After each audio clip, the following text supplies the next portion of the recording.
Anne. Merci à tous ceux qui sont ici présents avec nous à l'amphithéâtre du CHUM, ainsi que tous ceux qui sont à l'Idérium aujourd'hui, les participants à la co-création de l'école. Je voudrais aussi remercier tous ceux qui nous suivent en ce moment sur Facebook Live en direct. Partagez, s'il vous plaît, le plus possible sur les médias sociaux cette conférence. Pour ceux qui le veulent, une version française des diapos sera disponible par la suite également. Et donc, sans plus tarder, Alexandre de Boutillier, bienvenue, cofondateur de Imagia et membre des CA de Mila et Ivado.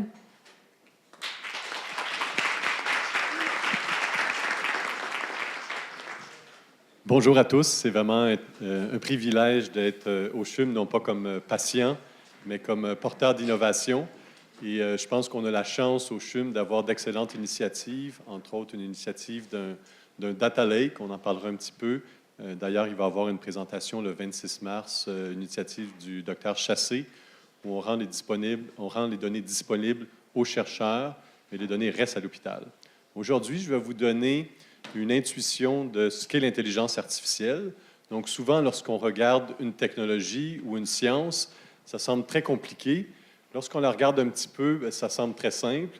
Et lorsqu'on la regarde encore un peu plus, bien là, c'est là qu'on se rend compte que c'est vraiment très compliqué. Donc, la plateforme Évidence est là pour abstraire certaines de ces complications-là et permettre aux chercheurs cliniciens de vraiment se concentrer sur leur expertise en utilisant justement ces techniques d'intelligence artificielle dont on parle tous. Donc, on vous invite à devenir membre de la communauté d'intelligence artificielle et de l'école du CHUM. Donc, vous avez les instructions pour le faire à l'écran. Donc, évidemment, on doit toujours donner nos conflits d'intérêts, nos affiliations. Donc, on a parlé un peu plus tôt que le Mila et Ivado étaient deux instituts d'intelligence artificielle, je dirais d'un point de vue international, hautement renommés. Donc, on a la chance d'avoir ça au Québec. On a aussi deux instituts d'intelligence artificielle à Toronto et à Edmonton, qui sont le Vector et EMI. Et on essaie de travailler les gens de l'intelligence artificielle avec les chercheurs cliniciens pour faire des découvertes. On a d'ailleurs fait plusieurs projets avec le Mila. Et là, j'ai une petite erreur, s'il n'y a pas quelqu'un qui peut cliquer sur la mise à jour. On a aussi des projets avec l'École polytechnique, MedTech, le soutien du provincial et le soutien du fédéral. Donc, c'est bien de faire les mises à jour de sécurité. Si jamais vous envoyez sur votre ordinateur, on les fait. On continue. En termes de lecture, on parle beaucoup de deep learning depuis quelques années. On en parlait moins il y a 20 ans, mais je vous assure que c'était dans nos livres à l'école. Et s'il y a de la lecture vous intéresse, je vous recommande fortement le livre Deep Learning par Ian Goodfellow, Yoshua Bengio et Aaron Corville. Les premiers chapitres se lisent très, très bien. Après ça, bien, ça devient un petit peu plus compliqué, donc vous arrêtez où vous voulez, mais c'est une excellente lecture. Ce qui est très intéressant, c'est que Yoshua et Aaron, qui sont des sommités dans ce domaine, ont utilisé leur propre technique, donc la technique de Deep Learning, pour traduire automatiquement leur livre Deep Learning en apprentissage profond. Donc, vous pouvez maintenant lire le livre en français, l'apprentissage profond, et je vais faire la même chose avec ma présentation. Je vais la traduire de façon automatique en français. Par contre, ce n'est pas tout à fait au point. Donc, ils ont dû quand même corriger quelques phrases. Ça fait à peu près 90% du travail. Donc, c'est pour ça que les gens d'intelligence artificielle travaillent encore, et je pense qu'on a besoin de ce travail acharné pendant plusieurs années. Aujourd'hui, en termes d'intuition, l'intelligence artificielle dans le domaine clinique peut être appliquée de plusieurs façons. Et la façon de voir comment l'intelligence artificielle peut être utile dans les recherches en clinique, c'est essentiellement de regarder des sources de données différentes. Donc, ça peut être des données d'imagerie, des données de traitement patient et une autre donnée différente qui serait la réponse à ce traitement-là. Est-ce qu'il existe un lien entre la réponse au traitement et les données particulières d'un patient? Donc, c'est une des questions pour lesquelles on s'intéresse et pour laquelle la plateforme Évidence essaie d'apporter une réponse de façon la plus automatique possible. Et vraiment, ce qu'on essaie d'apporter, c'est la médecine personnalisée, mais de façon accessible. Parce qu'on le comprend bien, l'intelligence artificielle, c'est du logiciel, ça se fait très rapide, c'est de façon non invasive, Donc, si on peut travailler avec les données pour déclencher le bon acte clinique ou le bon traitement, donc c'est là pour le bénéfice, évidemment, du patient, du clinicien et de l'écosystème qui gravite autour. Donc, on parle d'intelligence artificielle, on parle aussi de machine learning, donc d'apprentissage machine. Et je vais faire un peu les distinctions entre ces différentes couches d'algorithmes et je vais me baser sur une des publications que je trouve intéressante, qui est faite par Gabriel Chartrand et d'autres co-auteurs, dont des gens du CHUM, dont Simon Turcotte et Anne Tang, publiés dans Radiographique. Donc, c'est vraiment un primer où on explique de façon vulgarisée les bases du deep learning ou de l'apprentissage profond. Donc, l'apprentissage machine, c'est un type de programmation un peu différent où on ne va pas donner au programme la définition de la tâche à accomplir. On va plutôt montrer des exemples et par ces exemples, la machine va apprendre justement les liens qui existeraient entre des données différentes. Donc, si on va un petit peu plus profond, donc dans des techniques de représentation, à ce moment-là, on ne va pas donner des indications à la machine sur quelles sont les caractéristiques qu'on cherche des liens entre ces deux données-là. Donc, si on a une donnée d'imagerie et, par exemple, une donnée génétique, donc dans une image d'un low-dose CT où on aurait une présence de mutation EGFR, et un test génétique qui nous dit effectivement j'ai une mutation EGFR, la question est-ce que dans cette image, il y a l'apparition d'effets macroscopiques de cette mutation-là? Évidemment, on peut commencer à décrire, on voit des spéculations, on voit certaines caractéristiques, mais ce n'est pas ça le but de l'apprentissage profond, c'est que justement, on ne va pas donner ces caractéristiques-là, c'est la machine qui va les trouver automatiquement. Et là, si je vais encore plus creux comme type de technique dont on parle beaucoup, le deep learning, ces caractéristiques, que ce soit des caractéristiques d'imagerie ou de d'autres types de données, sont structurées de façon hiérarchique ou compositionnelle. C'est-à-dire qu'on va partir de caractéristiques de bas niveau et aller juste des caractéristiques de haut niveau. Et à la fin, on va avoir la réponse qui est recherchée. Est-ce qu'il existe un lien entre deux types de données? Et si oui, est-ce qu'on peut avoir un test qui peut déclencher? Alors, ce que je pense qui est très intéressant avec l'apprentissage profond, c'est qu'en utilisant ce genre de technique-là, on n'impose pas d'a priori sur le lien qui existerait potentiellement entre ces deux sources de données. Donc, le deep learning peut trouver ces caractéristiques-là sans biais humain. Et là, on pense que ça va nous mener à de nouveaux types de découvertes. Donc, je vais vous donner quelques images. L'idée, c'est vraiment de générer une intuition. Donc, qu'est-ce que l'apprentissage profond? On prend l'illustration à gauche de l'écran, qui est l'illustration numéro 1. On prend d'abord des entrées à un réseau et on veut en sortir une réponse. Donc, qu'est-ce que serait en entrée? Ce serait par exemple une image avec des labels où on dit, par exemple, cette image contient une tumeur et cette image ne contient pas de tumeur. Donc, ici, j'ai un réseau où j'ai 3 entrées. Évidemment, une image, elle a beaucoup plus de pixels. Donc, je peux avoir des centaines et des centaines d'entrées qui correspondraient à chaque pixel qui rentrerait dans mon réseau. Chaque petit point que vous voyez, on peut prendre ça comme étant un neurone qui va prendre un poids. Et les lignes que vous voyez, mais ça va être des liens qu'on va avoir entre ces neurones-là. Il va y avoir un mécanisme qui va permettre d'activer ou pas une neurone en fonction de ses prédécesseurs. Donc, en gros, j'ai de l'information qui rentre et en sortie, je vais avoir la réponse qui est cherchée. Donc, la réponse qui est cherchée, c'est est-ce que l'image que je montre contient, par exemple, une tumeur ou pas. Si je vais un petit peu plus dans le détail, pour chacune de ces petites boîtes-là, donc de ces neurones, donc c'est pour ça qu'on appelle ça l'intelligence artificielle, on va avoir une fonction d'activation où chaque neurone va prendre en entrée le réseau précédent, donc la couche précédente, où je vais avoir des liens qui vont me fournir de l'information. Et à ce moment-là, cette neurone-là va s'activer ou pas avec une valeur différente en fonction de comment je vais avoir construit mes couches cachées. Et là, j'ai une succession de ces couches-là, donc c'est pour ça qu'on appelle ça apprentissage profond. Et en sortie, je vais avoir la réponse cherchée. Donc, lorsqu'on fait le processus d'apprentissage, on va montrer des exemples au réseau et le réseau va devoir se configurer. Donc, tous les poids et les liens vont devoir se configurer pour minimiser l'erreur qui est produite en sortie. Donc, si j'ai une grande erreur où je fournis une image qui n'a pas de cancer, ça me dit cancer la majorité du temps, mais je vais devoir ajuster mes poids de chacun des neurones pour justement avoir une courbe et à la fin avoir ce qu'on cherche comme le point optimum des valeurs et où on va vouloir minimiser cette erreur-là. Si on va un petit peu plus dans le détail, puis là encore là, c'est pour vous donner l'intuition. Donc, on va appliquer différents filtres à ce qui passe dans le réseau de neurones. Et si on regarde à l'image 1, le genre de filtre qu'on va appliquer sur des images, donc là, j'illustre avec des images, c'est quand même plus simple de parler d'images. La boîte verte que vous voyez, ça serait des valeurs de pixels. Donc là, on a mis des 0 et 1, mais ça pourrait être l'ensemble des teintes de gris.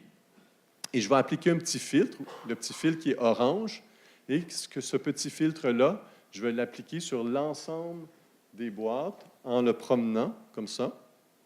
Et je vais construire une autre petite matrice. Et cette matrice-là, elle va utiliser, si on veut, la multiplication du filtre avec chacun des petits points verts. Et par la suite, je vais les additionner. Et ça, ce que ça va me donner une reconnaissance de type de pixels particulier. Alors, on peut reconnaître, puis là, on le voit un peu à droite, des lignes, des contours. Donc, ce genre de filtre-là, lorsqu'on va les appliquer, ça va m'activer lorsque je vois des caractéristiques particulières qui sont des éléments de base des caractéristiques. Donc, des contours, des différents types de coloration. Puis là, on en voit à peu près 96 types de patterns qu'on peut voir dans l'image qui sont générés en fonction de ces différents filtres-là. Autre technique qu'on veut pouvoir appliquer, c'est une fois que j'ai ces petits ensembles de convolutions, bien, si on veut avoir une réduction de l'ensemble de mes paramètres, parce que sinon, je me retrouve avec des milliers et des milliers de pixels lorsque je fais le traitement de l'image, et ça devient trop difficile d'en faire le calcul. Donc, ce qu'on va vouloir faire, c'est prendre le maximum, dans l'image 2, des petites boîtes, des petits ronds orange, le maximum des petits ronds verts, pour avoir les pixels qui sont les plus représentatifs. Donc, j'obtiens une élévation, si on veut, de quel pixel représente quelle fonction. Et un dernier concept que je veux introduire, c'est un concept de propagation arrière. Donc, je vous ai parlé au début qu'on avait, si on revient sur le réseau de neurones en haut à gauche, plusieurs couches qui vont prendre des valeurs. Donc, chaque neurone va avoir une valeur. Et ce qu'on veut en bout de ligne, c'est que l'ensemble de ces valeurs-là, lorsque je rentre quelque chose dans le réseau, la réponse qui m'est fournie est l'erreur minimum. Alors, on comprend bien qu'il y a un agencement optimal de toutes ces valeurs-là qui va nous donner le meilleur réseau possible. Alors, comment trouver ces agencements-là? On va faire une propagation arrière.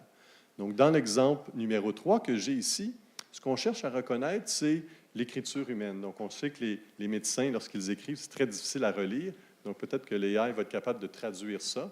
Donc là, j'essaie de trouver qu'est-ce que le chiffre numéro 2 en format digital. Donc, je rentre un chiffre qui est écrit à la main dans mon réseau. Et là, mon réseau est configuré de la mauvaise façon. Et en fait, le chiffre 2, dans l'avant-dernière colonne, on voit qu'il est à 0.2. On voudrait qu'il soit à 1 pour dire, effectivement, c'est la bonne réponse. On voudrait que ce soit le 2 qui s'allume. Donc, ce qu'on veut vouloir faire, c'est retourner en arrière puis dire, bien, en fait, lorsque je rentre un 2, on voudrait que ce soit le 2 qui s'allume puis qu'il soit 1 et que les autres, on voit les petites flèches en rouge, je voudrais descendre leur valeur. Donc, on va retourner en arrière puis on va essayer de reconfigurer le réseau pour minimiser ces erreurs-là. Donc, ça, c'est juste pour vous donner une petite intuition de type de filtres mathématiques qui peuvent être appliqués pour être capable, en bout de ligne, de configurer un réseau qui va être capable d'extraire de l'information entre deux sources de données et voir si, justement, il n'existe pas un signal. Alors, si on met tout ça ensemble, l'objectif, partir d'une boîte de données, donc cette boîte de données-là, ça peut être une image en 3 dimensions. Je vais prendre certains échantillons, je vais fournir un label. Le label est très important. pour dire quel échantillon est quoi.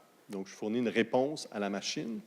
Et là, je veux m'entraîner avec un petit peu les fils que je vous ai montrés.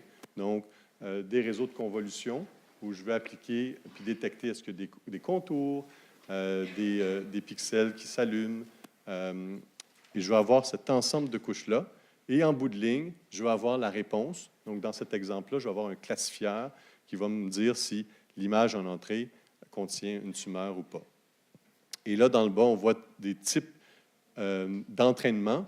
Donc, à mesure que je fournis des images en entraînement au réseau, le réseau devient de plus en plus performant ou produit de moins en moins d'erreurs. On peut le voir comme ça. Donc, ça, c'était vraiment pour vous donner l'intuition de ce qu'il y a en dessous de la machine. Et l'idée de la plateforme, c'est de vous abstraire de ces concepts-là, parce qu'on sait que des choses qui sont très importantes, comme la réponse à un traitement, souvent, j'ai 2 types de traitements qui sont possibles. Chaque traitement me donne 30 de réponse, mais on sait très bien que ce n'est pas le même 30 Alors, lequel choisir?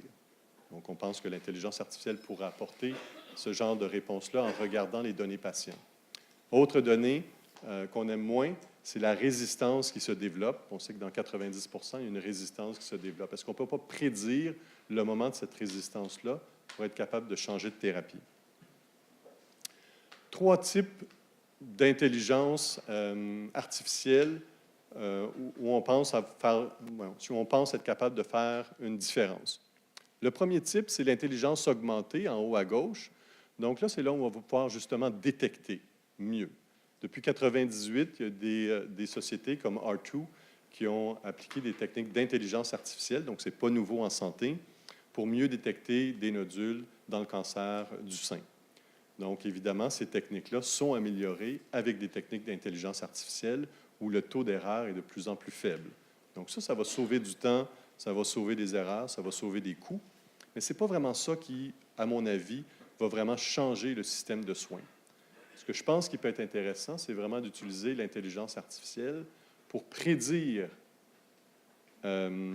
d'autres tests. Et je m'explique. Si à partir des données patients, on peut prédire des tests qui sont très coûteux et souvent invasifs, comme par exemple la pathologie ou la génétique, mais je pourrais mieux prescrire ces tests-là vraiment lorsque c'est requis et m'assurer que les patients suivent cette trajectoire de tests-là de façon optimale. Donc, puisque ces modèles d'intelligence artificielle sont logiciels, on va pouvoir déclencher ces tests-là lorsque requis. Et vraiment, le moonshot, c'est vraiment la partie de droite, c'est de prédire un test qui n'existe pas. Donc, il n'existe actuellement pas de test qui peut prédire la réponse à un traitement ou la réponse à un acte clinique. C'est très difficile. Donc, on pense qu'en regardant les données patients, on peut avoir des modèles qui seraient capables de prédire la réponse à un traitement ou des complications. Donc, comment on fait ça? Et là, on dit toujours que ça prend beaucoup de données. En fait, je vous dirais que ce n'est pas vraiment les données qu'on cherche, c'est les experts. Et souvent, les experts viennent avec des données. Donc, il faut vraiment humaniser le concept des données. Des données, il y en a beaucoup dans les hôpitaux, mais si on n'a pas les gens qui apportent la connaissance de ces données-là, c'est certain qu'on va avoir des mauvais entraînements. Donc, l'expertise est à la base de tout pour être capable de faire de la découverte à grande échelle. Donc, ce qu'on veut, c'est avoir des collaborations entre plusieurs hôpitaux, et le CHUM le fait très bien avec les hôpitaux voisins et internationaux, par son école d'intelligence artificielle, par son data lake. On veut permettre à des cliniciens d'un hôpital, des cliniciens-chercheurs, de travailler avec un autre hôpital. Mais on ne veut pas que les données sortent des hôpitaux respectifs pour toutes les contraintes que vous connaissez. Et c'est vraiment ça qu'on peut apporter avec l'intelligence artificielle. Voyez l'intelligence artificielle comme un proxy sur les données. L'AI va apprendre quelque chose et le modèle qui a appris, que je vous ai illustré très rapidement, mais ça peut sortir de l'hôpital. Ça ne contient pas de données patients. Rapidement, puis je vais passer avec les étapes, si on est à gauche de l'illustration, tout part des patients qui sont traités par les cliniciens. Donc, les cliniciens ont cette intuition-là et souvent, ils veulent valider des hypothèses sur les données patients. La première chose que vous voulez faire en haut à gauche, c'est d'avoir une cohorte de patients. Donc, au CHUM, on a environ 3,5 millions de données patients. Si mon champ d'intérêt, c'est le cancer du poumon à non-petites cellules, sur la mutation EGFR avec des taux de réponse de médicaments particuliers, mais je ne suis pas intéressé par ce big data-là. Ce que je veux, c'est vraiment le right data. Je veux les bonnes données. Donc, faire le processus de cohorting de ces données-là, c'est très long et fastidieux. Donc, on peut utiliser des techniques d'intelligence artificielle pour faire ces cohortes patients. Donc, ça, c'est la première étape qu'on automatise avec l'intelligence artificielle. Donc, on introduit l'intelligence artificielle pas juste en bout de piste pour avoir un modèle, mais aussi pour accélérer le processus de recherche et découverte. Si on descend à l'étape numéro 2, ce qu'on veut faire, et je ne sais pas si vous vous souvenez, lorsqu'on rentrait les données dans le modèle, je veux donner des étiquettes aux données. Je veux dire, bien, ça contient du cancer, ça ne contient pas du cancer, ça contient une embolie pulmonaire, et ainsi de suite. Les étiquettes que les humains et les experts fournissent souvent vont contenir un biais humain, un biais d'expert. Par exemple, si je demande à 2 radiologues de me segmenter une tumeur, la segmentation et le DICE score ne sera pas exactement pareil. Donc, lequel on doit prendre? L'intelligence artificielle peut aider justement à fournir ces labels, ces étiquettes-là, de façon semi-automatisée. Donc, c'est ce qu'on va couvrir. Donc, à partir du moment où on a les bonnes données, des étiquettes où on a limité le biais humain, c'est là qu'on peut avoir des modèles d'intelligence artificielle qui peuvent apprendre sur ces données-là et, en bout de ligne, avoir ce qu'on appelle un biomarqueur d'intelligence artificielle ou un biomarqueur digital. Donc, au lieu de travailler sur un échantillon physique, on peut travailler sur des données et avoir justement la réponse auquel on cherche. Et à ce moment-là, on peut transformer ce biomarqueur d'intelligence artificielle en produit médical qui va servir le marché comme n'importe quel autre produit médical sujet à la réglementation existante. Alors, l'objectif, c'est vraiment de lier le texte à d'autres données, de lier 2 données ensemble. Donc, si on peut lier, lorsqu'on fait le label des données ou l'étiquetage, on voit ici, j'ai des images et en bas, j'ai du texte, j'ai des mots qui sont surlignés et qui sont liés avec l'image. La machine est capable d'avoir des représentations, des caractéristiques de l'image et aussi des caractéristiques du texte et de les lier entre elles. Et là, on a des labels qui sont générés de façon plus automatisée. Et dans ce cas-ci, ça nous permet d'avoir, dans un exemple particulier, où on voulait détecter la présence d'embolie pulmonaire, on se rend compte que certains médecins prescrivaient trop un test et d'autres ne le prescrivaient pas assez. Donc, on peut utiliser ces techniques-là pour justement voir est-ce qu'il y a une bonne adhérence au standard of care, est-ce qu'il y a une bonne utilisation des équipements. Donc, ce n'est pas juste pour le traitement, ça peut vraiment servir à une meilleure utilisation des équipements en place. Et aussi, bien entendu, pour prioriser quel patient doit avoir quel test, parce qu'on ne peut pas faire subir tous les tests à tous les patients. Quelques captures d'écran, puis après, je vous montrerai une petite utilisation en temps réel de la plateforme. Donc, vous voyez, il n'y a pas d'équation mathématique, il n'y a pas de réseau convolutif. L'idée, en partant de gauche, on peut travailler sur des images, on peut travailler sur des mots-clés, on peut définir dans l'image du centre des critères d'inclusion.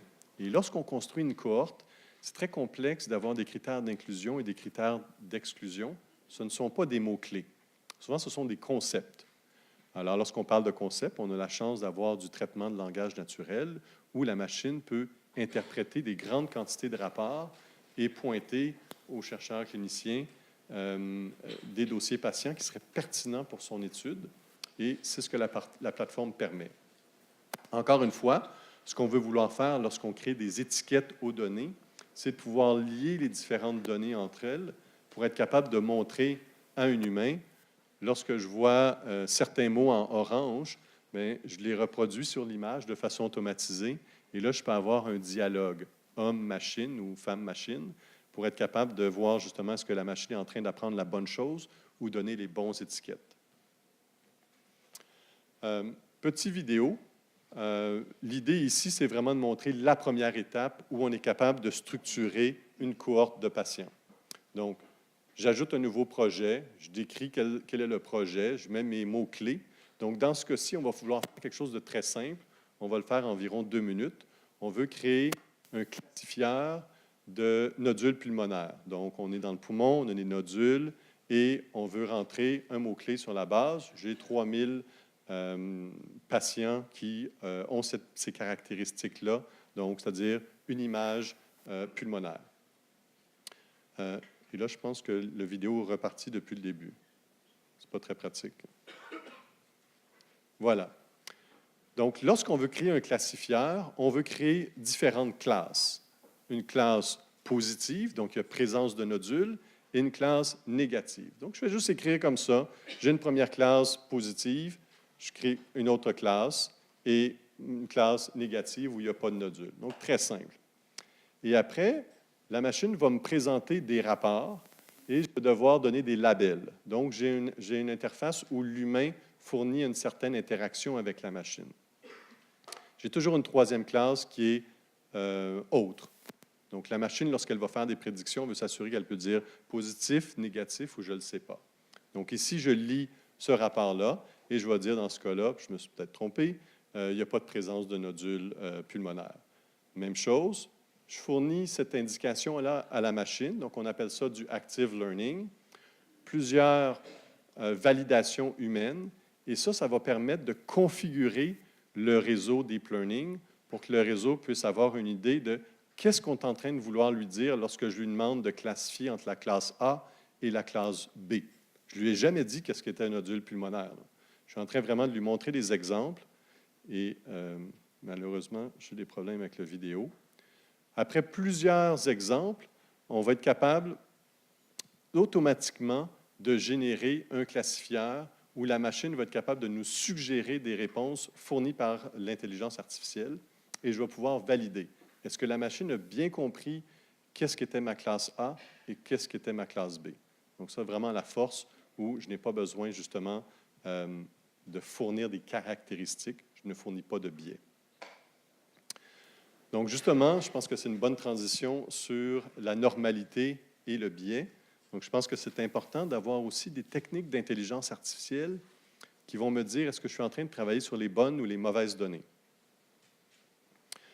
On sait tous que le deep learning fonctionne très, très bien sur des images naturelles. On parle de chats, de chiens. On dépasse la capacité humaine à bien classifier ces images naturelles-là, parce qu'une machine est capable de faire des différences entre des races de chiens. Moi, je ne suis pas un expert, mais la machine est capable de rapidement d'apprendre ces critères-là et d'avoir des taux d'erreur avoisinant les quelques pourcents. Pourquoi ça a bien fonctionné? Parce qu'on a cette base de données-là qui s'appelle ImageNet, où il y a environ 13 millions, 14 millions d'images qui ont été bien labellisées par des humains, par des experts, et le taux d'erreur est très, très bas. Ce n'est pas le cas en domaine médical. Je ne peux pas me baser sur les mêmes principes puis me dire que ça va marcher, où je vais annoter les datas et que le taux d'erreur va être très, très mince. Donc, encore une fois, c'est pour ça qu'on veut utiliser des techniques d'intelligence artificielle pour automatiquement annoter les données. D'un point de vue intelligence artificielle, pourquoi c'est très important? C'est que je vais éviter des fausses découvertes. Donc, si j'ai des mauvaises données, si mes modèles ne sont pas robustes, ou si je me suis entraîné sur les mêmes données pour lesquelles je fais mes tests, bien là, je vais avoir ce qu'on appelle du overfitting. Donc, ça va bien fonctionner, par exemple, pour la détection de nodules pulmonaires si je m'entraîne sur la population québécoise. Mais si j'utilise ce même classifieur-là et je l'amène à Vancouver, où là, j'ai plus d'Asiatiques, où il y a plus de prévalence de mutations et de GFR, ça ne fonctionnera pas. Donc, on doit s'assurer qu'on a une démographie représentative, comme n'importe quelle étude clinique, et l'intelligence artificielle peut nous aider à faire ce ménage dans les données. Donc, d'un point de vue médical, ça renforce vraiment que d'utiliser des méthodes automatisées, ça diminue le coût d'annotation, le coût de segmentation, puis surtout, ça nous permet justement d'avoir les bonnes images et de les combiner ensemble pour éviter justement cette déviation où on fait du travail sur une population en sandbox et ce n'est pas la bonne pour laquelle on veut appliquer le traitement. Petit exemple de ce qu'on appelle weak localization, donc des techniques de localisation faible. Donc ici, on est dans un autre organe, on est dans l'œil. C'est une base publique d'entraînement où on a des petites flèches rouges qui ont été mises par les experts. Alors nous, on s'est dit, on ne va pas utiliser la notation des experts, on va juste fournir les images à la machine. Et la machine a généré les petites patches qu'on voit en gris et elle a pu trouver des choses comme des anévrismes, des ecdudes qui n'ont pas été relevés par les experts. Donc ça, vraiment, on utilise la machine pour labeller les données. J'espère que ce petit vidéo fonctionne, mais tout à l'heure, on avait certains problèmes. Donc là, en fait, ce qu'on voulait montrer, c'est on a fait un classifieur de nodules pulmonaires et on le met automatiquement sur un volume 3D pour détecter les nodules. Ce qu'on veut s'assurer, c'est non seulement la confidentialité des données patients, mais la traçabilité du consentement patient. Ça, c'est probablement la chose la plus importante lorsqu'on traite les données. Et lorsqu'on parle de données, bien, il y a une définition très différente en fonction de l'acteur. Donc, lorsqu'on parle à l'administrateur, aux chercheurs, aux régulateurs et aux scientifiques, bien, les préoccupations sont très différentes. Donc, il faut s'assurer, si possible, de mettre l'ensemble de ces préoccupations-là à l'intérieur même de la plateforme. Donc, j'en parlerai un peu plus tard, comment on s'est assuré, justement, de respecter l'ensemble des préoccupations. On sait que les données sont importantes. On touche aux données d'IMR, aux données médicales, d'imagerie, aux données génomiques, aux données omiques. Donc, on peut avoir jusqu'à 6 TB de données par patient. Et lorsque le patient donne son consentement, évidemment, il va généralement donner son consentement pour faire de la recherche. Il veut aider les autres. Donc, il faut s'assurer que l'ensemble de ces données-là puisse servir uniquement à ces fins-là. Donc, la façon qu'on le fait, déjà en partant, on s'assure d'humaniser ces données-là. Donc, les gens d'intelligence artificielle, ils travaillent avec des données patients sans les voir. On peut utiliser les techniques d'intelligence artificielle qui sont déployées dans les hôpitaux, et ces techniques-là vont regarder les données, mais les données ne sortent pas de l'hôpital. Donc, on s'assure vraiment de réhumaniser la recherche. On ne travaille pas avec des données. On travaille avec des experts, on travaille avec des patients. D'autres pays, malheureusement, vont même avoir des dettes médicales pour se faire soigner. On n'a pas cette malchance-là au Canada. Je vais passer rapidement sur des principes fondamentaux qui ont été dictés par l'Université de Toronto. Et j'en souligne 3, où on appelle ça des principes de vie privée par design, donc privacy by design. Donc, tout ce qu'on peut faire dans le logiciel pour s'assurer de maintenir la vie privée, pour s'assurer de maintenir la traçabilité de la donnée, ça doit être fait. Alors, ça simplifie beaucoup les processus d'audit pour s'assurer qu'on fait la recherche de façon éthique et responsable. Par exemple, si on s'assure que la donnée ne sort jamais de la plateforme, bien, on vient de répondre à beaucoup de problèmes. Si on s'assure que la donnée ne sort jamais de l'hôpital, on répond à beaucoup d'inquiétudes qu'on pourrait avoir d'un point de vue comité d'éthique. Alors, vous allez me dire, mais qu'est-ce qui sort de l'hôpital? Qu'est-ce qui sort de l'hôpital? C'est un modèle entraîné.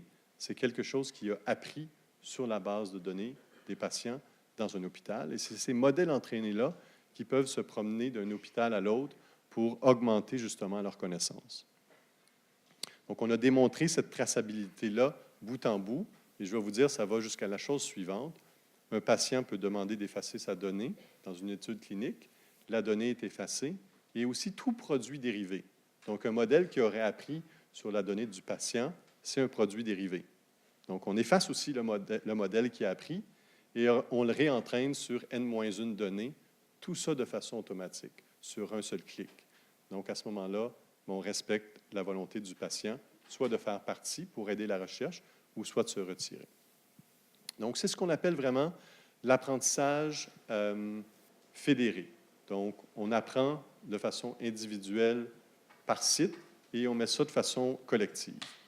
L'idée, c'est que le modèle qui sort de chaque hôpital peut être encrypté pour être sûr qu'on ne retrouve pas justement les poids qui seraient associés, mais ce modèle-là ne contient pas de données patients. Donc, ça, c'est vraiment l'approche qui est mise en place. On pense qu'il y a plusieurs opportunités qui existent. Vous connaissez certains de nos travaux en endoscopie. Donc, ce qui est intéressant, lorsqu'on traite du vidéo, on a beaucoup d'images. Et à ce moment-là, on a une compréhension tridimensionnelle de l'objet.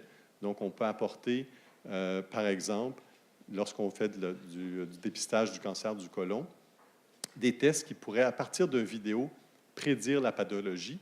Et ça, on a pu le démontrer que juste en regardant une vidéo d'un polype du côlon, on peut dire si c'est bénin ou malin avec un niveau de confiance assez élevé.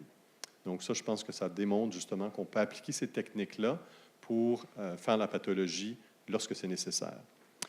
Cancer du poumon, évidemment, c'est le cancer numéro 1.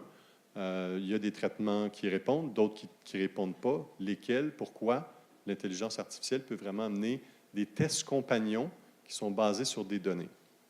Et troisième aspect, on voit de plus en plus de tests non invasifs apparaître qui génèrent des données. Qu'est-ce qu'on fait avec ces données-là?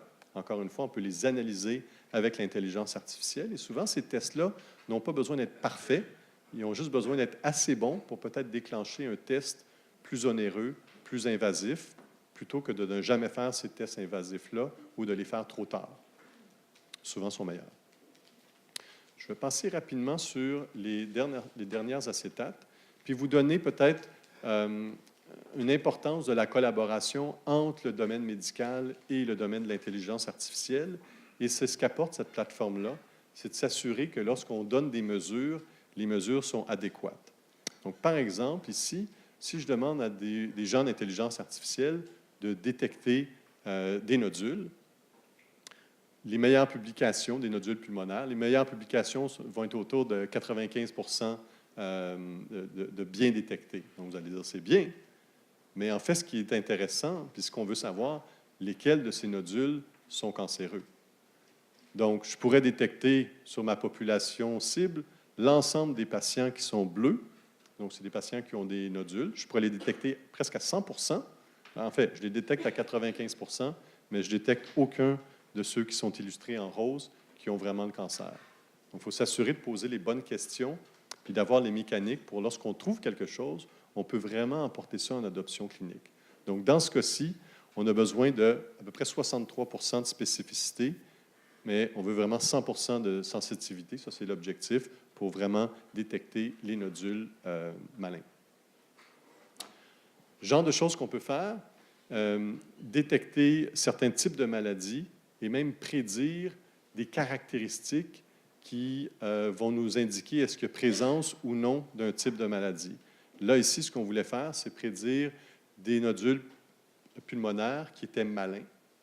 Et là, si vous vous souvenez, au début de la présentation, on a parlé d'une couche de réseau de neurones qui va être capable d'identifier un ensemble de caractéristiques, un ensemble de liens qui existent entre deux types de données. Si je pose la question à un radiologue, il va m'énumérer plusieurs caractéristiques qui visuellement représentent peut-être quelque chose qui apparaît malin. La machine peut en lister des milliers. Alors, lesquels sont d'intérêt? On peut les tracer sur un diagramme et regarder à droite quels sont les plus significatifs. Et là, on en voit qu'on en a 3 significatifs. Donc, on peut travailler sur l'explicabilité. Souvent, lorsqu'on rentre dans le détail, ça devient extrêmement intéressant pour les cliniciens-chercheurs, leur dire, ces 3 caractéristiques-là sont extrêmement prédictifs d'une malignicité. Donc, on peut travailler sur la robustesse de ces critères-là. Et genre de choses qu'on peut faire, on peut prédire la survie et la réponse à un traitement, puis différencier des populations de ceux qui vont être capables de mieux répondre ou moins bien répondre à partir de critères très particuliers. Donc, je vous ai dressé un portrait très rapide de ce que peut faire la plateforme. En bref, on évite de coder en TensorFlow, en Python, d'avoir une compréhension détaillée des modèles mathématiques, mais on peut travailler avec les gens d'intelligence artificielle qui vont produire ces modèles-là pour vous et vous permettre de, si on veut, à partir d'un data lake, comme par exemple ce qu'on a au CHUM, de poser les bonnes questions, de générer la bonne cohorte de patients, pas plus, pas moins, et d'arriver avec les mesures biostatistiques pour être capable de justifier au comité d'éthique. Voilà, c'est ça les données sur lesquelles je vais devoir travailler, sans les voir. Et là, on peut suivre le processus d'approbation et, en bout de ligne, ce qu'on veut faire, c'est automatiser le plus possible le processus de découverte. Partir de la donnée brute, partir de la bonne donnée automatiquement, étiqueter automatiquement, trouver ces liens de façon le plus automatisée possible en fonction de vos intuitions, en fonction de votre expérience clinique. Et en bout de ligne, trouver ces fameux biomarqueurs d'AI qui, on pense, vont pouvoir changer la trajectoire de soins de plusieurs patients. Donc, la présentation sera rendue disponible en français, traduite par le Deep Learning. Et les 2 petits vidéos qui ne fonctionnaient pas, j'espère qu'ils vont fonctionner, parce qu'ici, on a un vieil ordinateur. Donc, c'est le prochain ordinateur qui va être changé au CHUM. Merci beaucoup.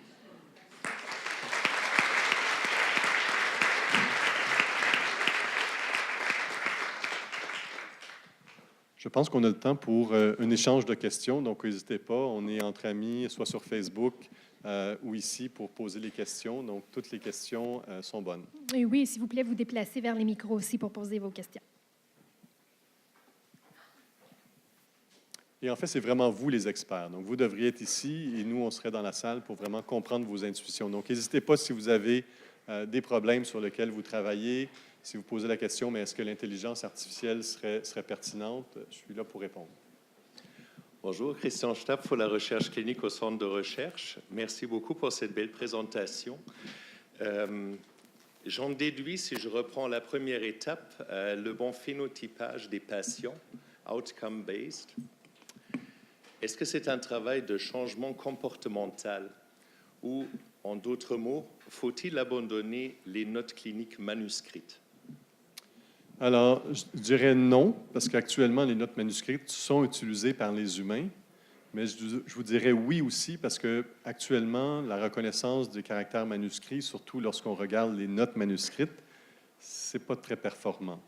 Donc, souvent, lorsqu'on voit l'apparition d'une nouvelle révolution comme l'intelligence artificielle, on ne peut pas être deux révolutions en retard. Donc, souvent, ce genre de technologie-là qui va demander la numérisation des données, bien, ça va pousser vers le haut la numérisation. Donc, on va voir de plus en plus de la numérisation de données, mais on le voit déjà dans le data lake du CHUM, on parle de pétabytes de données non structurées, mais quand même de 6 terabytes de données structurées. Donc, c'est possible, à partir des données digitales, de faire des découvertes, puis on en fait la preuve. Donc, j'espère qu'on va avoir un dossier patient électronique un jour. Bonjour, mon nom est Pierre Duquette. On s'occupe de sclérose en plaques en groupe. On a des données ici sur 4121 patients. On est en lien avec un groupe international où il y a des données sur 50 000 patients. Alors, puis, en sclérose en plaques, on dispose d'à peu près 15 traitements. Et jusqu'ici, ce qu'on a fait, c'est qu'on a donné à tout le monde sans considérer s'il y avait une possibilité de répondre ou non. Alors, qu'est-ce qu'on doit faire pour générer un projet qui va nous permettre d'utiliser cette méthode-là pour mieux cibler les patients qui vont répondre, aussi les patients qui vont présenter des complications au traitement? Quelle est la marche à suivre? Ça s'enligne tout à fait avec cette initiative-là. Et je pense qu'une des premières questions, c'est sur quelles données on doit travailler et avec quel expert, mais surtout sur quelles métadonnées on doit travailler. Donc, souvent, on fait de l'acquisition de données sans nécessairement avoir les paramètres d'acquisition des machines, le contexte dans lequel ça a été fait. Souvent, on a le traitement, mais on n'a pas nécessairement le fin détail du traitement. Et je pense que d'avoir la réponse à un traitement avec des données génétiques, des données phénotypiques, des données d'imagerie, peut nous donner certaines indications de quel traitement répondrait à quelle indication. Vous m'avez donné un nombre, 5 000, 50 000. Évidemment, lorsqu'on parle de 30 patients, 50 patients, 90 patients, c'est difficile d'utiliser les techniques de deep learning. On le fait. On préfère se concentrer justement lorsqu'on a des nombres plus importants. Mais souvent, ces nombres-là peuvent orienter dans la mauvaise direction. Je ne suis pas un spécialiste dans cette maladie, mais il y a probablement plusieurs sous-types. Et oui, ce qu'on veut savoir, c'est, j'en ai combien de chaque type? Et j'ai combien de chaque traitement qui a été donné? Donc, souvent, on a des gros chiffres, mais lorsqu'on creuse, finalement, au CHUM, on a peut-être juste 50 patients qui ont une mutation EGFR pour le cancer du poumon à non petites cellules. Donc, il faut vraiment aller dans le détail pour voir c'est quoi les sous-populations d'intérêt, combien il y en a, puis justement, est-ce qu'on a assez de signal assez d'informations pour extraire un signal. Et si on a un petit peu de signal, souvent, c'est juste d'augmenter le nombre de données. C'est là que devient intéressant les collaborations internationales où chaque chercheur peut collaborer, mais en n'échangeant pas ses données. Parce que les patients cherchent leur vie privée, mais souvent, les cliniciens-chercheurs qui ont travaillé 20 ans sur leurs données veulent collaborer, mais ne veulent pas nécessairement tout partager leur base de données. Puis ça, c'est compréhensible. Donc, c'est vraiment une approche où on peut travailler de façon distribuée sur des données à l'intérieur de sites différents. C'est bon. OK, merci.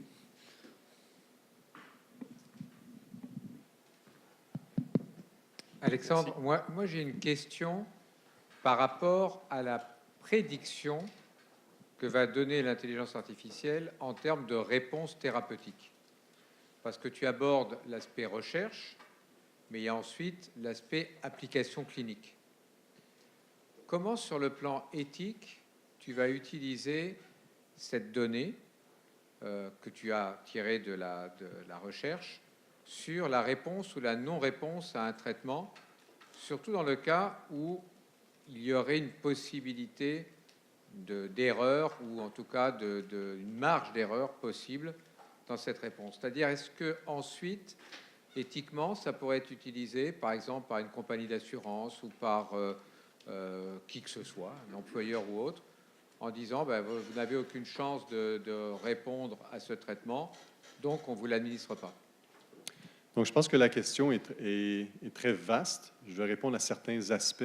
Donc, d'un point de vue, il n'y a aucun test qui est fiable à 100%. Donc, autant des tests physiques que des tests digitaux. Souvent, ce qu'on va voir, c'est lorsqu'on a une combinaison de ces deux tests-là où on va augmenter l'efficacité. Je vous donne un exemple. En dépistage du cancer colorectal, en pathologie, on a un taux d'erreur d'environ 12% sur l'analyse des polypes. Donc, ce n'est pas parce que les pathologistes ne sont pas bons, c'est souvent que le polype n'est pas coupé de façon adéquate ou préparé de façon inadéquate. Donc, il y a un taux d'erreur qui est connu, puis on vit avec ça.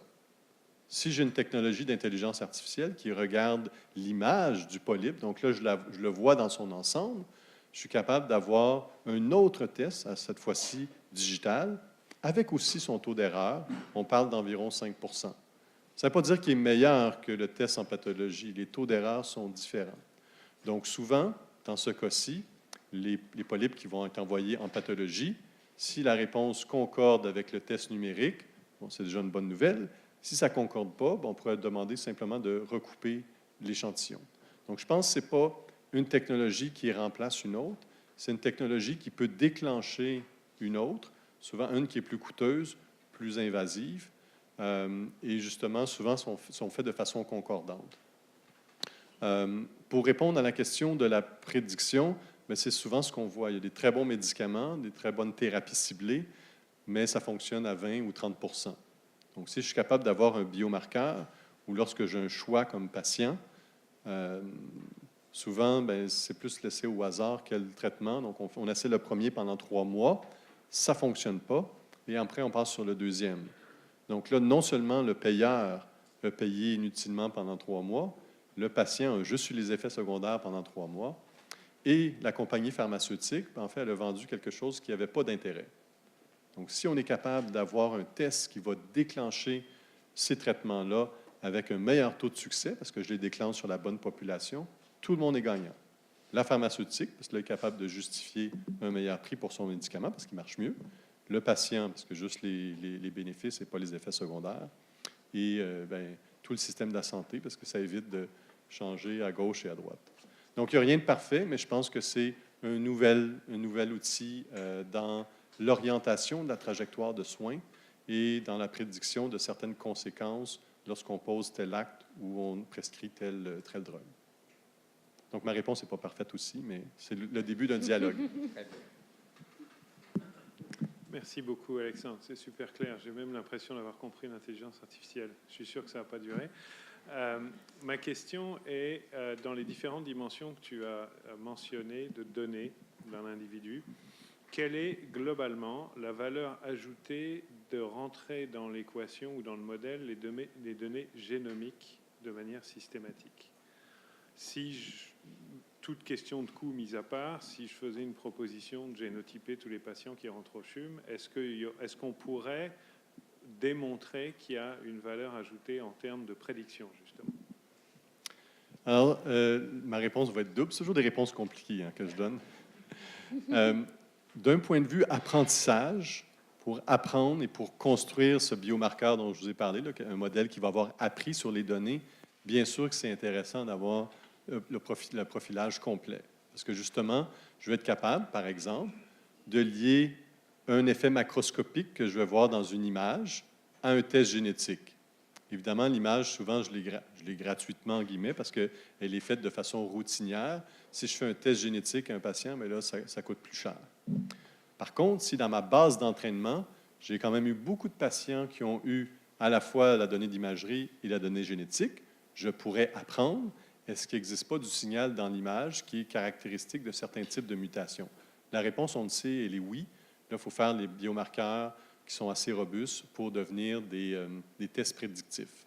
Après, pour un nouveau patient qui se présenterait au CHUM, par exemple, une fois que j'ai ce biomarqueur-là qui prédit à partir d'une image, ça n'existe pas encore, mais ce sera l'objectif, un biomarqueur qui prédit la présence de mutations EGFR juste en regardant l'image, au lieu de faire un séquençage complet pour ce patient-là, si mon test logiciel n'est pas assez précis, bien, je préfère juste un COBA, par exemple, donc un test beaucoup moins coûteux, juste pour confirmer est-ce qu'il y a effectivement présence ou non de mutations génétiques. Donc, je pense que d'un point de vue entraînement, c'est intéressant d'avoir tous les données, mais d'un point de vue exécution d'un modèle, c'est là que ça devient intéressant, où je peux prédire un autre test. Donc, je pense qu'il y a un investissement à faire, mais après, une efficacité puis une réduction des coûts par la suite.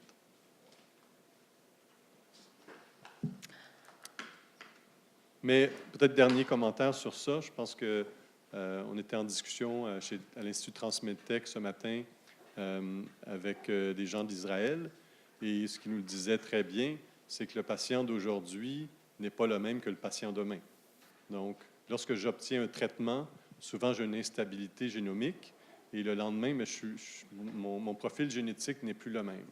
Donc, souvent, dans ces bases d'entraînement-là, il faut vraiment avoir un suivi longitudinal de cette évolution-là pour peut-être avoir une meilleure compréhension du comportement et de l'évolution du patient dans sa trajectoire. Au début, ça fonctionne très, très bien, puis à un moment donné, ça ne fonctionne plus bien. Pourquoi? Donc, on pourrait peut-être apporter des pistes de solutions. Donc, moi, j'ai quelques questions de Facebook Live, mais aussi l'Idéarium. Il y a un atelier de co-construction d'école qui se passe là en ce moment. Et je vois qu'il y a une autre question aussi, si je ne me trompe pas. Alors, on va essayer de faire ça rapidement. La première question, c'est l'IA sera-t-elle performante en utilisant l'échographie par rapport à l'imagerie en coupe dans le diagnostic des maladies musculo-squelettiques? Je ne suis pas médecin, donc je ne peux pas répondre à cette question-là. Mais souvent, ce qu'on va voir, il y a des biomarqueurs d'imagerie qui sont prédictifs, puis je l'ai vu lorsque j'ai eu mes enfants, ils font beaucoup de mesures, et ce genre de mesures-là, alliées à l'intelligence artificielle, pourraient être probablement prédictifs de certaines pathologies qu'on va voir, et peut-être justement avoir des mesures correctives plus tôt dans le processus de l'enfant que plus tard. Avec votre volet de Privacy by Design, quels sont vos plus grands défis nommés par vos institutions partenaires? Est-ce que ça se passe bien et confiance à la plateforme? Alors, une fois que la plateforme elle est bien expliquée, elle est bien revue, et ce qu'on a dans l'intelligence artificielle, dans plusieurs industries non réglementées, on n'a pas ces problèmes-là dans le domaine médical. Dans le domaine médical, une technologie d'intelligence artificielle, pour être capable d'aider un patient, doit subir le même chemin réglementaire, à peu de choses près, qu'un autre type de technologie.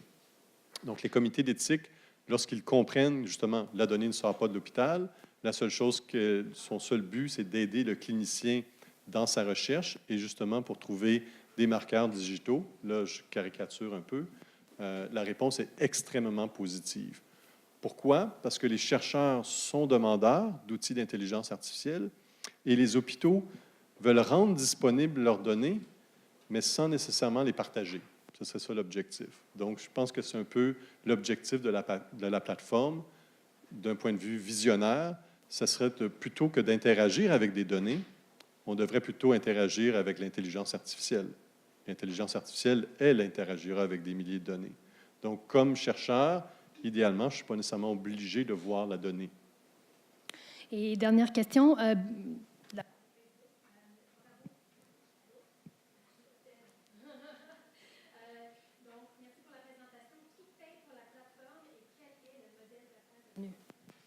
Excellente question. Donc, la plateforme pour les hôpitaux, si on veut, initiaux, donc les premiers hôpitaux, la plateforme est sans frais, mais il n'y a rien de gratuit dans la vie. L'objectif, c'est lorsqu'une découverte est faite, c'est qu'il y a un partage de royauté dans un partenariat public-privé. Donc, l'hôpital reçoit une redevance en fonction de l'expertise et de la contribution qui a été faite. Donc, s'il y a plusieurs hôpitaux qui ont participé à une découverte, bien, on espère que cette roue va commencer à tourner pour favoriser d'autres recherches et d'autres découvertes. Je suis un clinicien. Et est-ce que l'intelligence artificielle va nous amener, parce qu'il y a beaucoup d'émotions quand on discute avec un patient, quand on reconnaît le facial. Il y a beaucoup de non-dits qui n'est pas écrit. Là, vous nous avez présenté des choses concrètes, une coloscopie, le polype, la tumeur, la prise en charge. Ça, c'est vrai pour 25 de ma pratique. Mais comme gastro-entérologue, j'ai 75 du patient où je dois capter l'émotion, changement de comportement. Est-ce que l'intelligence artificielle va nous permettre d'aller plus loin que les faits? On peut capter certaines intentions, certaines intuitions, puis là, c'est là où on arrive avec certains capteurs qui sont de plus en plus temps réel. On voit ça au CHUM. Capturer, par exemple, des changements de rythme cardiaque, des changements de transpiration.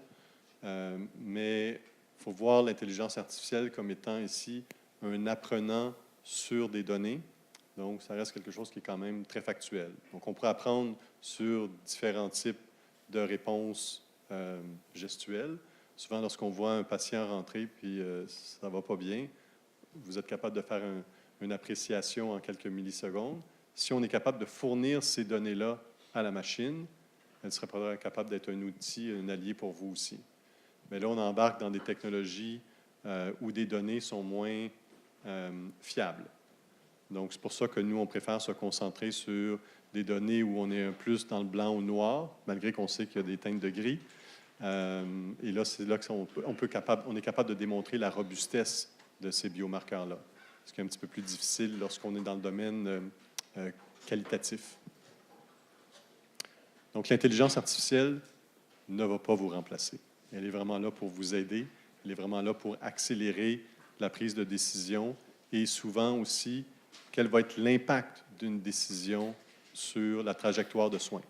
Et ce qu'il ne faut pas oublier, je dirais ce qui est très important pour les cliniciens lorsqu'ils se servent d'outils, que ce soit des outils d'intelligence artificielle ou d'autres outils, c'est de bien comprendre l'utilisation qui a été prescrite par ce type d'équipement-là et les limites de cet équipement-là. Donc, si vous savez pertinemment qu'un modèle a été entraîné entre l'imagerie et une mutation génétique EGFR, uniquement pour être capable de prédire la mutation génétique EGFR d'un patient. Et si vous voyez dans votre bureau que c'est une femme asiatique, mais que le modèle n'a pas été entraîné sur l'ethnicité de la personne ni le sexe, bien, vous savez très bien qu'il y a une donnée qui a été manquante dans l'entraînement. Donc, souvent, on ne peut pas s'entraîner nécessairement sur tout l'ensemble des données qui peut être prédictif d'un biomarqueur.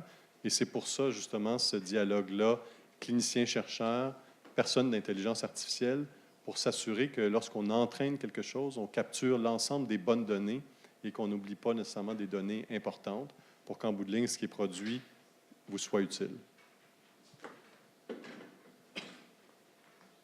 Oui, bonjour.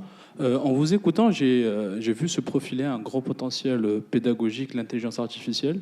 Donc, dans une des acétates, vous avez dit qu'elle permet ou bien d'augmenter ou bien de révéler des choses. Et par là, j'en conclus qu'elle identifie des biais dans les raisonnements cliniques, par exemple, ou bien des erreurs dans les méthodologies de recherche. Est-ce qu'il y a un potentiel d'identification de patterns qui viendrait rétrospectivement améliorer la pédagogie des raisonnements cliniques ou bien des méthodologies de recherche? Je vais vous donner un exemple qu'on a eu avec des donneurs d'opinion en gastro-entérologie, justement. Lorsqu'on décrit un polype de type 1 ou un polype de type 2, selon la classification Kudo, il y a un ensemble de critères qui sont très bien documentés, très bien détaillés. Je ne m'en souviens pas, mais si je demande à ces donneurs d'opinion-là, ils vont pouvoir me dire type 1, c'est tac, tac, tac, type 2, c'est ça.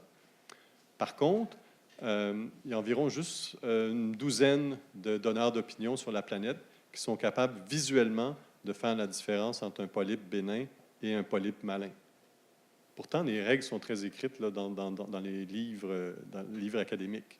Donc, ce que ça montre, c'est qu'on n'a pas détaillé l'ensemble des caractéristiques de ces polypes-là. Et preuve en étant, on en a trouvé des milliers lorsqu'on a regardé avec l'intelligence artificielle. Donc, souvent, ce qu'on veut vouloir faire, ce n'est pas nécessairement aller sur ces caractéristiques-là qui ont été définies, mais plutôt en se rapprocher le plus possible de la vérité, donc de l'outcome. Donc, dans ce cas-ci, c'était la pathologie. Puis là, je vous ai dit qu'il y avait une douzaine de % d'erreurs, mais c'est ça qui est le plus près de la vérité. Donc, plutôt que d'entraîner un modèle versus des caractéristiques, on a entraîné le modèle du vidéo et de la pathologie. Et là, on a trouvé quelque chose qui n'était pas nécessairement différent du textbook, mais un super ensemble de caractéristiques. Et là, bien, ça amène justement à réfléchir à peut-être certains changements de pratique. On va toujours enlever les polypes, mais plutôt que de tous les envoyer en pathologie, ce qui a un coût d'1 milliard par année sur les 25 millions de colonoscopies qu'on fait par année, bien, on va juste envoyer ceux qui ont l'air malins, et les bénins, on va les mettre de côté. Donc, petit exemple. Merci beaucoup. Merci beaucoup, Alexandre de Boutillier. Le prochain MIAM sera le 12 mars et ce sera Luc Sirois qui présentera. Alors, je vous encourage à venir vous inscrire sur le site web de l'école pour le prochain MIAM. Merci.